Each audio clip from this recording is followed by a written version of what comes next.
Hello everyone. So today I'm going to cover another topic using ChatGPT, and today's topic is understanding national pension scheme. So we are going to deep dive into what national pension scheme is, what is tier 1 and tier 2 account, and what will be the overall return if we invest a specific amount for, let's just say, some X years in national pension scheme on our retirement. So these are the topics that we are going to cover. So with that in mind, let's start off with the video for the day. So as usual, we are going to start off with the series with the percentage of year that we have crossed up to today. So today we have crossed around 9.56 percentage of the year, and if you have any goals, it's better to start planning and achieving them as well. So we have already crossed to 9.56% of the year. So the first prompt which I asked ChatGPT was, explain national pension scheme in India in detail and explain how it works. So National Pension Scheme is a voluntary retirement savings scheme introduced by Government of India as a part of pension sector reforms. It is administered and regulated by Pension Fund Regulatory and Development Authority. Now it has two types of accounts as I mentioned. First is Tier 1 and second is Tier 2. Tier 1 is compulsory for everyone, Tier 2 is an optional. So whenever you are opening any national pension scheme account, Tier 1 is compulsory. Tier 1 account is a non-withdrawable account meant for savings for retirement. Tier 2 is a voluntary savings account that allows subscriber to withdraw money anytime.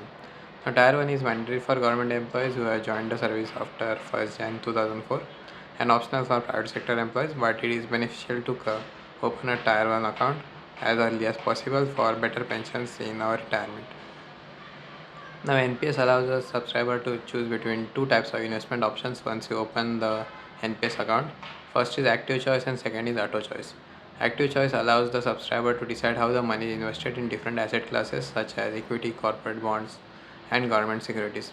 This allows us to choose of how our money that we invest to a particular period of time for our retirement pension is invested so that we get as maximum returns as possible. Auto choice is a life cycle fund that automatically adjusts the asset allocation based on the age of subscriber.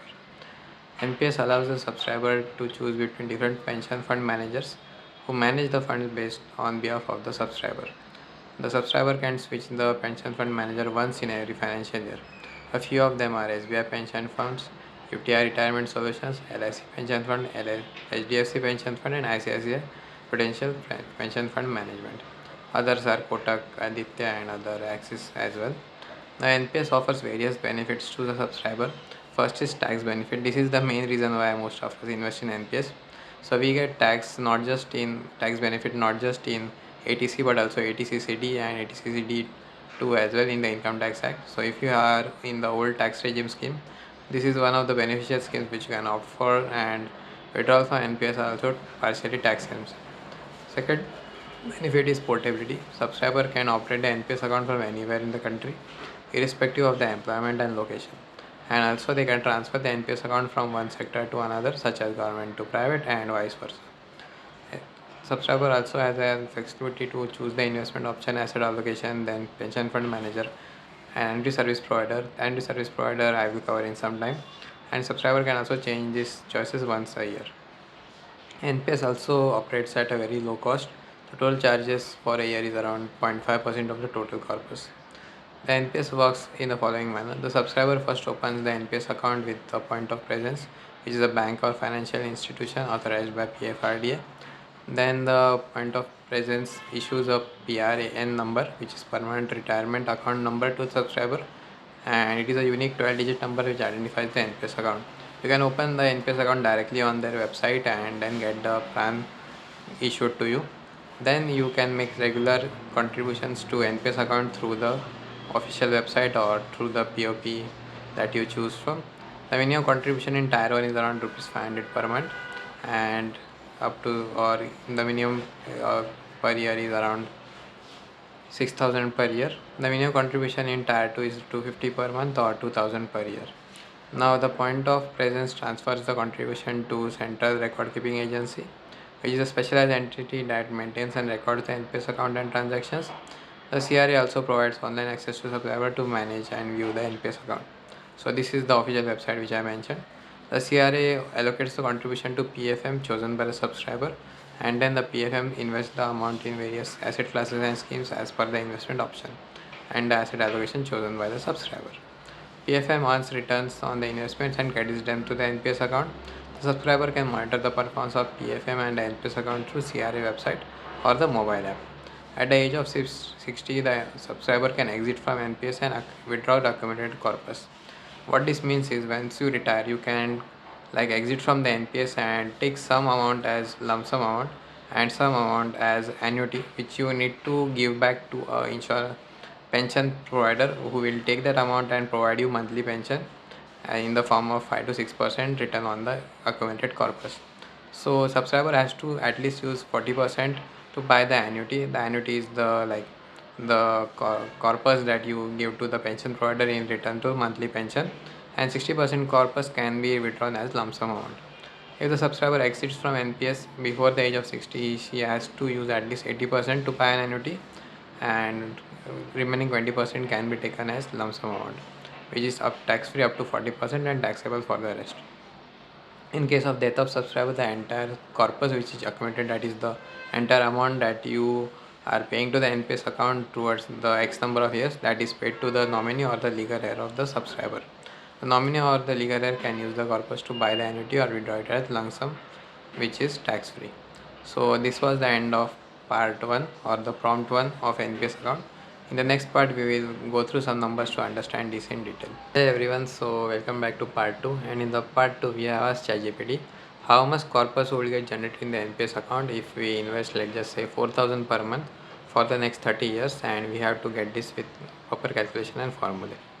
So this is the formula that ChatGPT mentioned, that is A is equal to P into 1 plus R upon N raised to NT. Now the NPS calculators are available online, and ChatGPT has used one of the calculators. So let's just say you invest monthly 4,000 for the age of 30 years, and expected return on investment, that is when you invest the corpus in different schemes, the return on investment is, let's just say, 10%, and you purchase around 40% annuity, that is you provide 40% of the accumulated corpus to back to the pension provider, and rest 60% you can cash as lump sum. And let's just say the expected return on annuity is 6%, that is 6% amount is paid monthly of the accumulated corpus back to you by the pension provider. So the total investment that comes back when you, let's just say, pay 4,000 for 12 times per year into 30, it comes to around 14 lakh 40,000. The pension that will get accumulated is close to, I guess, 1 CR, which is 107,834,87. This is the approximate amount. The lump sum amount that you get of this, that is the 60%, is around 64 lakhs, and the monthly pension that you can get based on the 40% annuity that you give to the pension provider as corpus and get 6% annuity, that monthly pension that you will get is around 21,600. Now these results are based on assumptions and merely indicative. These vary a lot, and actual corpus and pension may vary based on the actual performance of NPS funds, NP rates and tax implication. NPS is also subject to market risk and does not guarantee return or pension amount.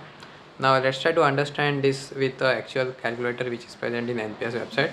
So I'm going to exit the Copilot and go to the official NPS website. So if you search for NPS calculator online, this is the pension calculator that you will get on npstrust.org.in. So let's just say you add some date of birth. So I want it to be for 30 years, so I am adding a date of birth which will get me to, let's just say, 30 years of age. Then we are contributing around 4,000, so let's add amount as 4,000. Then we'll contribute for up to 60 years. Then expected return, let it be 10%, annuity is 40%, anti rate is 6%. So as you see, ChatGPT was almost accurate. The pension amount that it showed was 21,000, and on the official NPS website as well, the pension amount that you will get is around 18,000. Now this varies on various pension providers and the annuity rate. So the pension that approximately you will get by investing 4,000 for 30 years is around 18,000 on official NPS website, and the corpus that gets generated is around 91 lakh. This is also pretty close to what ChatGPT generated, Copilot generated, which was around 1 CR. So you will get 91 lakhs as the total corpus, which is a pretty huge amount if you compare that you are just investing 14 lakhs and you are getting a corpus around 91 lakhs, out of which the total gain is around 76 lakhs, and the rest is the invested one. So this is the annuity rate. So annuity value will be around 54 lakhs, and the lump sum value will be around 54 lakhs, and the annuity amount will be around 36 lakhs. So this was briefly what NPS entails, and I hope you got the in brief information about NPS. So the way NPS works is you keep on investing a particular amount monthly to the NPS account. At the age of 60, you can exit from NPS, take some amount out as a lump sum amount, and rest of the amount you will pay as an annuity. Annuity is basically the corpus which you give to the pension provider, and in return, based on the annuity rate, which is around 6%, or it varies a lot, and based on the annuity rate, the pension provider will provide you monthly pension. So I hope your doubts got cleared about NPS, and this was in brief about NPS using Copilot or ChatGPT. I hope you found this video useful. If you have any doubts, then please mention them in the comments. If you found this video useful, please like the video and subscribe to this channel for more such videos in future. Also, if you have any feedback, or do you have any corrections to based on the assumptions that we made in this video, please feel free to mention them in comments. Goodbye and have a nice day.